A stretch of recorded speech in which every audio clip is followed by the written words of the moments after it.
Olá, tudo bem? Estamos de volta no nosso programa #Projetos, hoje falando sobre arquitetura com os nossos convidados que estão aí formando e recém-formados, Emerson e a Meire. Então nós terminamos o nosso segundo bloco falando que, no caso do Emerson, como que você começa a fazer um projeto, por exemplo, de uma casa, quando o cliente chega. Como que é a conversa, como que você vai desenvolver essa conversa com o cliente? Legal, Júnior. Assim, é interessante, é muito bom, até mesmo para nós, ainda que está se formando e para recém-formado, ter um estágio, né? Porque a gente sai com o diploma na mão, porém a gente não vivenciou ainda o que é estar numa obra, os problemas, como sair dos problemas que acontecem às vezes, né? Então isso é fundamental, você ter um estágio. E também poder participar do começo, do meio e do fim. Acho que é gratificante, é muito bacana você poder receber o cliente, ver quais são as necessidades dele, entendeu? Ele passar para você, olha, o meu terreno é esse, porque a gente está construindo um sonho, entendeu? Então a pessoa tem um foco na vida, ela tem um sonho e ela te dá toda a responsabilidade. Ela te passa isso, fala assim, olha, vim, estou entregando nas suas mãos o meu sonho. Então a gente pega aquilo lá até com tanto carinho, com tanto amor e começa a pensar, né? Até mesmo da visita no terreno para ver a questão da insolação, entendeu? Ventos predominantes. Então esse passo a passo é muito gratificante para quem está estudando, para quem está terminando a faculdade. Isso é fundamental. Então, desde quando ele chega, ele apresenta para nós o terreno, tudo, a gente cria um estudo, né? Até mesmo por questão das leis vigentes, né? Então a gente estuda a questão do plano diretor, código sanitário, né? Código de obras. Então aquilo que vem bem grande, um terreno bacana para você, já começa a diminuir um pouco mais, então você tem que pensar, que aí entra o seu lado técnico, né? O que você estudou. Sim. Então para você poder colocar as áreas exatas, onde vai bater mais sol, onde vai bater menos vento. Então acho que isso é muito interessante, isso é muito bom, entendeu? Então até mesmo na hora da execução, né? A gente acaba fazendo as visitas nas obras, acaba vendo como está se comportando, como que é o pedreiro na obra, o trabalho. Então a gente acaba juntando o técnico, né? Que a gente aprendeu, e até mesmo com a mão na massa, que é o que a gente acaba aprendendo com os próprios profissionais da obra, né? E, por último, você vê aquilo lá construído, é algo maravilhoso. Putz, eu participei disso daí, porque a gente constrói, não é para alguns anos, é para o resto da vida, é para durar bastante tempo.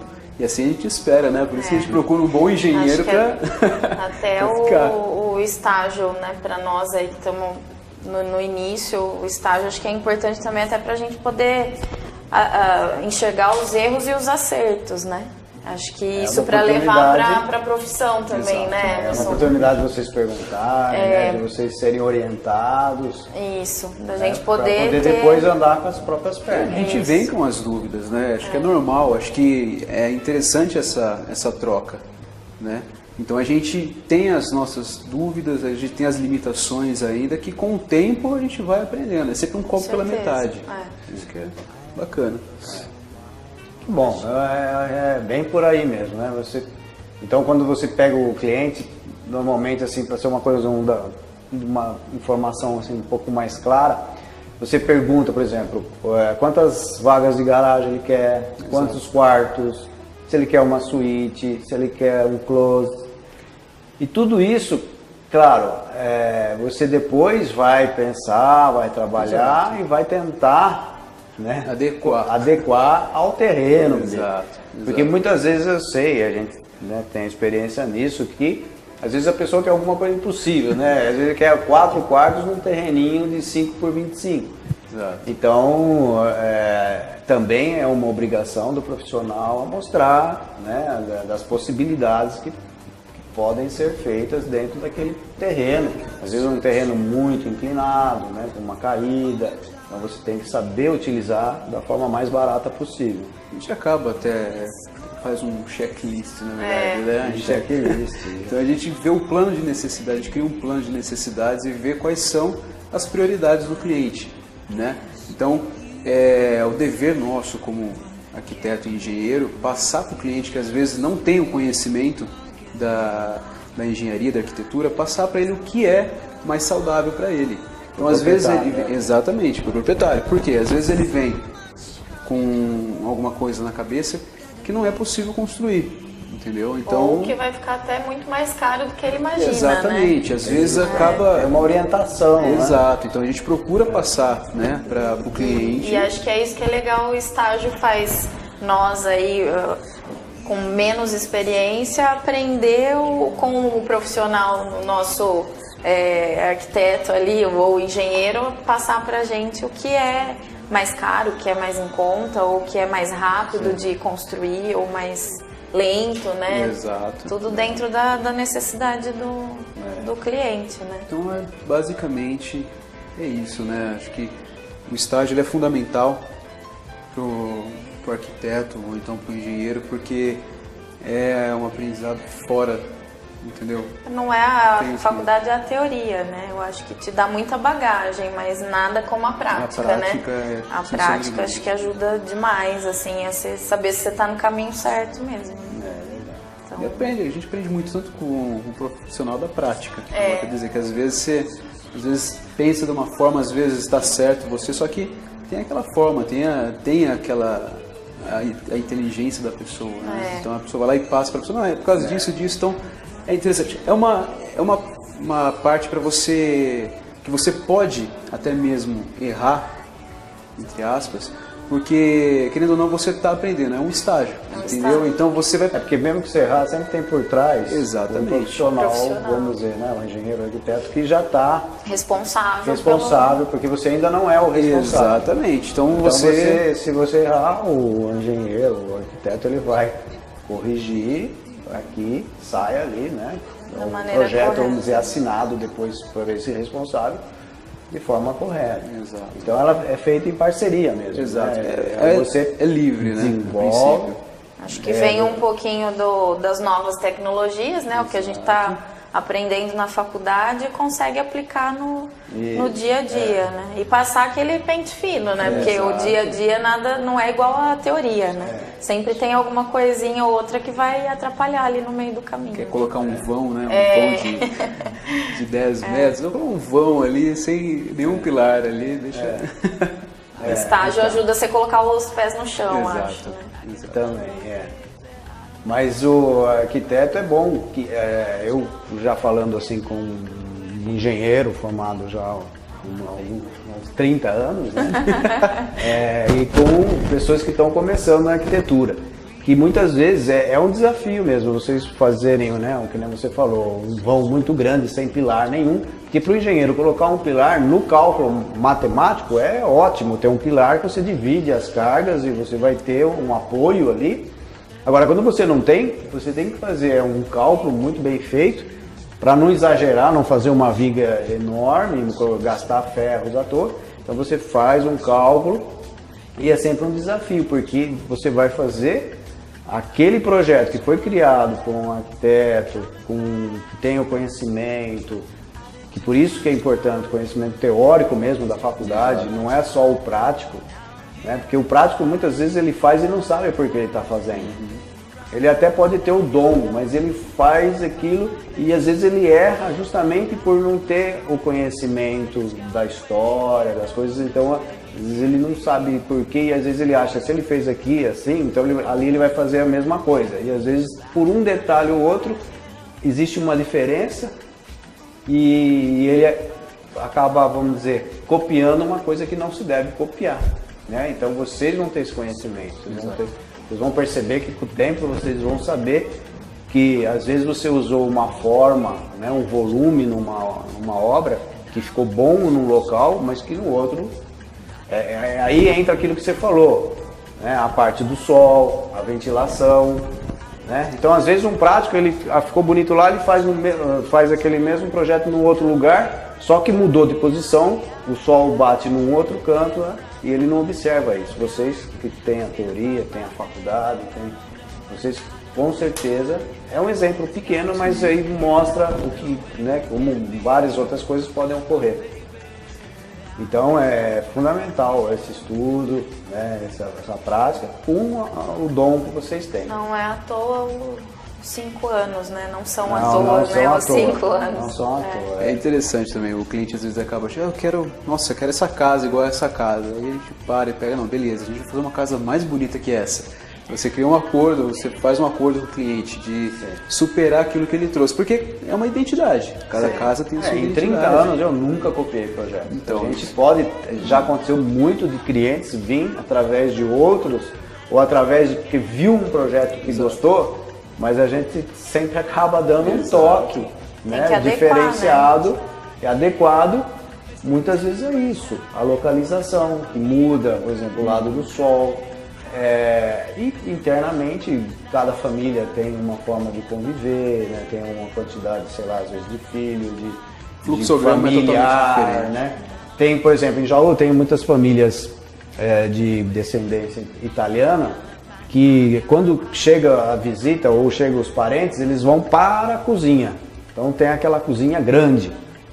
E já tem outras famílias, vamos dizer, de outras origens, que não seja italiana, né, que já não, que vão se reunir na sala.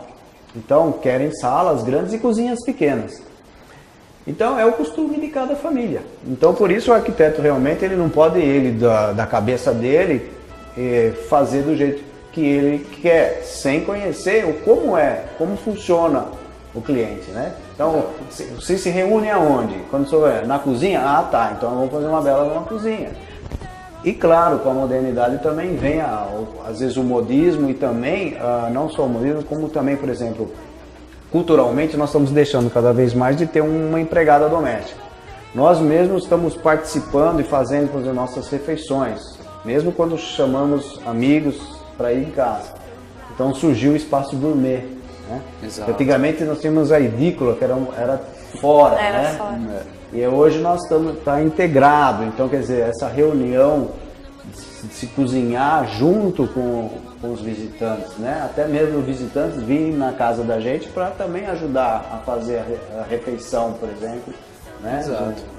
Isso tudo muda, o arquiteto tem que estar enxergando. Tem que estar antenado, né? Exatamente, então é um todo, né? Exatamente. É um estudo contínuo, né? Não pode parar, né? Não pode parar, isso é importante também, porque, como você falou, 5 anos é importantíssimo ter estudado isso, ter essa bagagem teórica, mas vocês vão estar estudando a vida toda, vão surgir novas tendências, saber o porquê. Então aí entra na tua área, né? Por que um arquiteto, né? Uma pessoa que tem conhecimento em arquitetura, está dentro da loja, o que ela pode fazer, o que ela vai acrescentar nessa loja, né? Acho que ela contribui muito para ajudar mesmo o arquiteto, né? Hoje a loja ela recebe o cliente final muito mais do que antes, né? Antigamente ia muito o arquiteto só na loja, né? E depois ia com o cliente final. Hoje não, hoje mudou um pouquinho, vai o cliente primeiro, depois vai o arquiteto junto. Então acho que ter um profissional ali na loja para auxiliar, né, o arquiteto, auxiliar o comprador nas tendências que vem vindo hoje, né?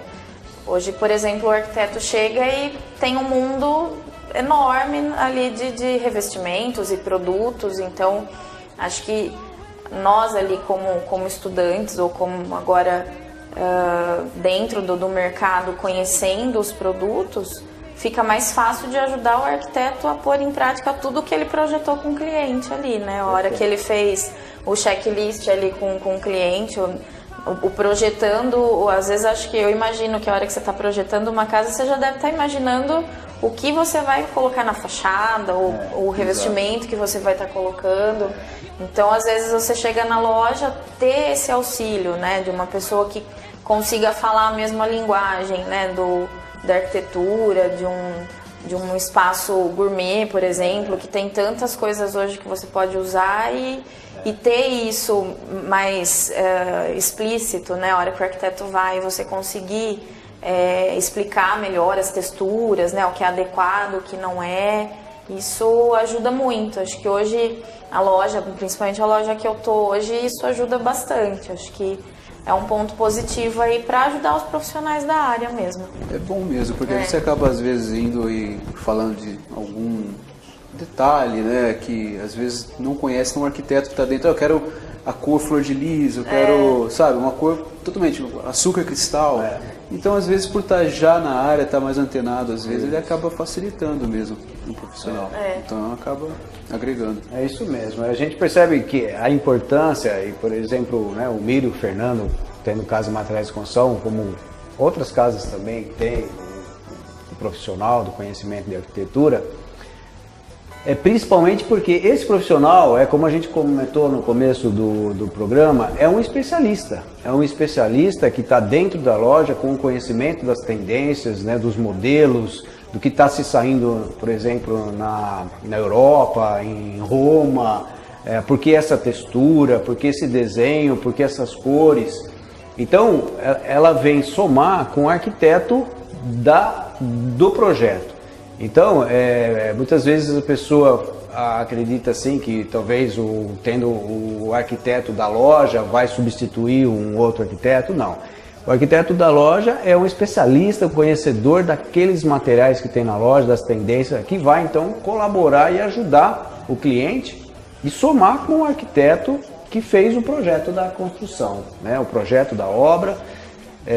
Junto também com o engenheiro. Para o engenheiro é uma beleza ter um profissional como você dentro de uma loja de materiais de construção, que é aquilo que eu falei. A gente faz uma moça bonita, né? A gente precisa vestir ela, deixar ela linda, e aí você realmente dá esse acabamento com esse conhecimento, principalmente de interiores, né? O conhecimento do detalhe, um banheiro, né? O que está se usando, qual as tonalidades, já se usou muito, tinha as faixinhas, depois as pastilhas, e isso vai evoluindo,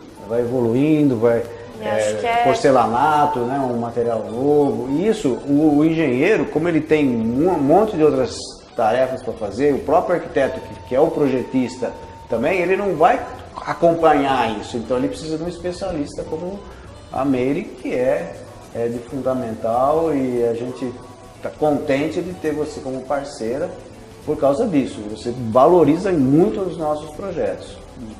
Obrigada. Ajuda bastante. Eu queria deixar claro porque, né, existe realmente uma preocupação, né? Eu sei que as pessoas misturam as coisas. Não, é a mesma coisa. Muitas vezes a gente precisa, eu como engenheiro civil preciso de um engenheiro elétrico numa indústria, uma carga muito grande, né, com equipamentos muito pesados em termos de eletricidade. A gente precisa se apoiar um outro engenheiro. Então, ninguém tira, vamos dizer, o lugar de ninguém. Todo mundo se soma e o maior beneficiário é o proprietário, é a pessoa que está fazendo, né, aquele projeto, porque isso não só valoriza como beleza, como estética, mas também como durabilidade, né? Você vai ter um patrimônio que vai durar mais, então ele passa a ter, ele vai ser econômico, né? E você às vezes vai ter um investimento que você vai ter um benefício maior, com certeza, né? Você vai ter um benefício maior diante de profissionais especialistas que conhecem a área que faz. Então essa é a grande atividade do arquiteto. E eu acho que ficou bem claro que é um arquiteto, e daí então passar a ver as diferenças de um engenheiro, né, que já pensa um pouco bem mais quadrado, vamos dizer assim, né, mais exato, mais calculista, no sentido dessa preocupação estrutural, né, de cálculos de hidráulica, de elétrica, né, de saber dimensionar, né, uma tubulação, fio elétrico, ou mesmo a estrutura, né, o concreto, vigas, os pilares. Então, realmente é um perfil muito diferente. Eu já vi gente pensando, eu vou prestar engenharia e arquitetura, porque eu gosto de construção. Então, não é bem assim. A pessoa realmente precisa perceber se ela tem um dom mais da área de humanas, de criativo, né, para desenvolvimento, né, de projeto, da arte, é um lado artístico, ou se ela é mais técnico no sentido de cálculo, né, não digo que a gente seja frio, mas em comparação a um arquiteto, o arquiteto ele tem esse lado muito mais humano mesmo, né? E realmente as coisas passam a ter uma beleza, uma harmonia, todo um tratamento final muito melhor, né? Então, eu acho que a gente já terminou, já falamos bastante aqui sobre tudo. Quem sabe a gente pode até marcar um outro dia, porque é um assunto muito interessante. E agradecer a presença de vocês dois por hoje ter apresentado isso aos nossos telespectadores. Nós que agradecemos. Com certeza. Obrigada. Agradecemos de coração aí a oportunidade de estar apresentando aí o que a gente gosta, o que a gente ama, né? Tomou como... ter passado um pouquinho, acho que, do que é, né, esse assunto tão grande, né, que é a arquitetura e a engenharia, né? Exato. Que bom. Então, até a próxima. Até mais.